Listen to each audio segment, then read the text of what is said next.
Même profond, c'est dans Matthieu 23, 11. Matthieu 23, 11, qui nous dit ceci: le plus grand parmi vous sera votre serviteur. Amen. Le plus grand parmi vous sera votre serviteur. Amen. Ce passage, je l'ai eu, disons, dans les versets du jour, et ça m'a beaucoup inspiré. Je me suis dit, que signifie au fond être serviteur? Pour pouvoir être grand, il faut être serviteur. Amen. Je me suis demandé pourquoi Jésus-Christ a demandé à ce que, si nous voulons grandir, être parmi les grands, parmi nous, nous devons d'abord commencer par servir.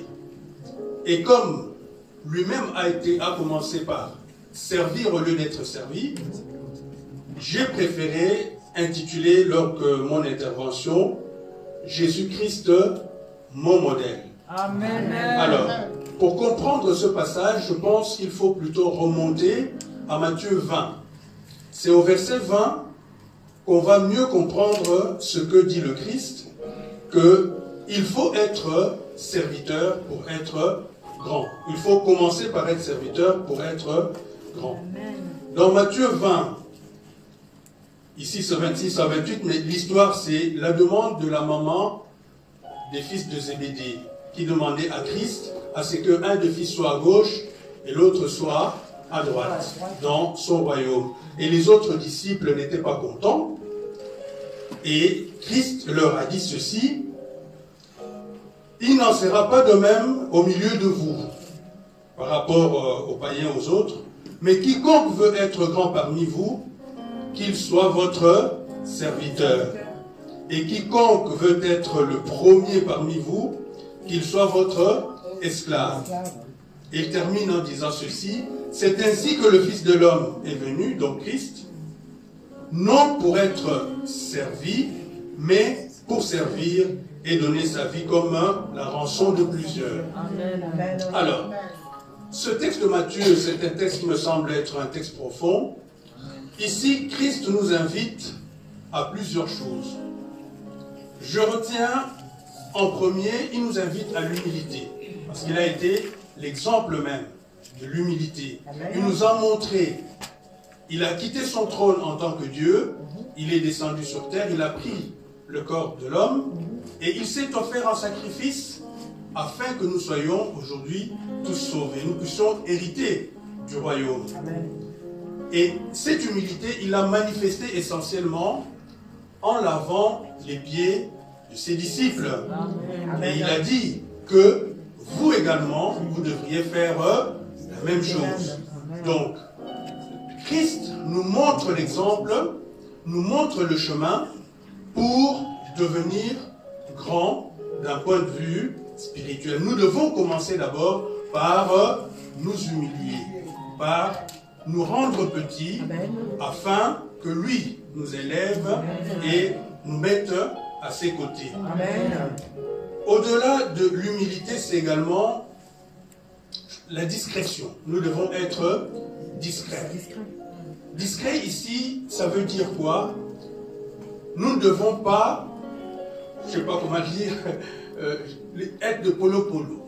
Hein? Nous ne devons pas être dans la critique négative vis-à-vis des autres sœurs et frères.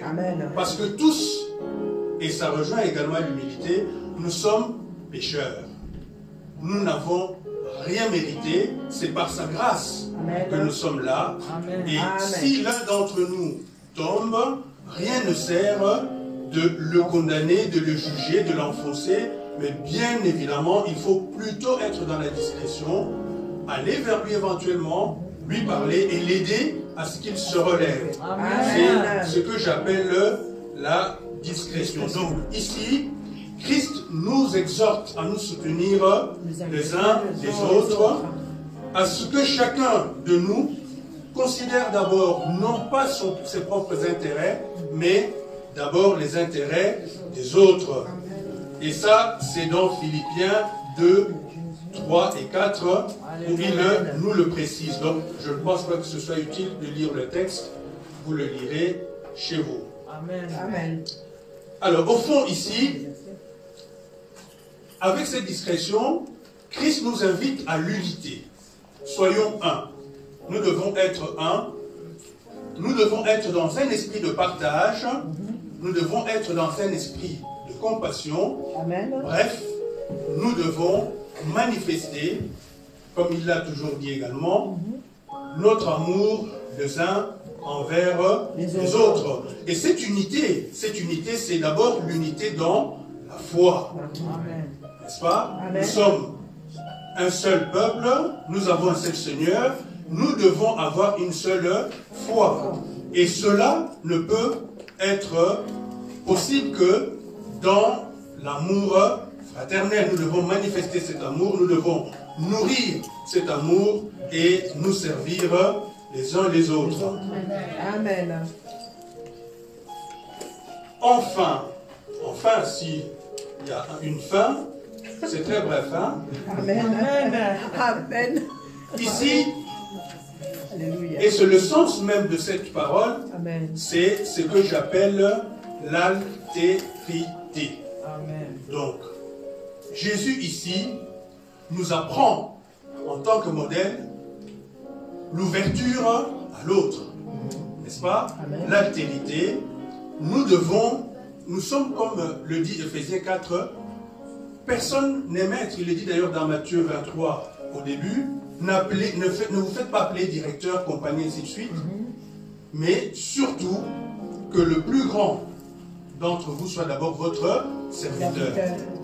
L'altérité ici, nous sommes tous des comme, n'est-ce pas? Vous vous souvenez, dans Ephésiens 4, nous sommes tous comme nous sommes des comme apôtres, il nous a établis comme ceci, comme cela. Donc, nul n'est au-dessus de l'autre. Seul Christ est au-dessus de tous. Et c'est ce modèle que nous devons suivre. Pour que, enfin, comme le disait Paul dans Galates 2:20, que nous connaissons très bien, nous puissions un jour dire, ce n'est pas moi qui vis, mais c'est Christ qui vit en moi. Donc, Christ est notre modèle, Christ, ma référence, c'est le sens même de cette parole, c'est ce que je voulais très brièvement partager avec vous. Et pour, je dirais, concrétiser un peu cette parole, je pense que notre frère Marcus pourra nous jouer un petit morceau. Je veux être comme Jésus. Amen. Alléluia. Amen. Voilà tout ce que j'avais à dire pour aujourd'hui. J'espère que ce n'est pas trop court.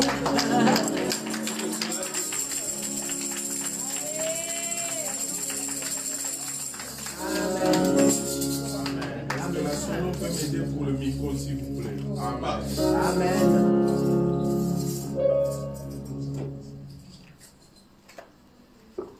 Voilà. Je veux être comme Jésus. Amen. Alléluia. Je veux être comme Jésus.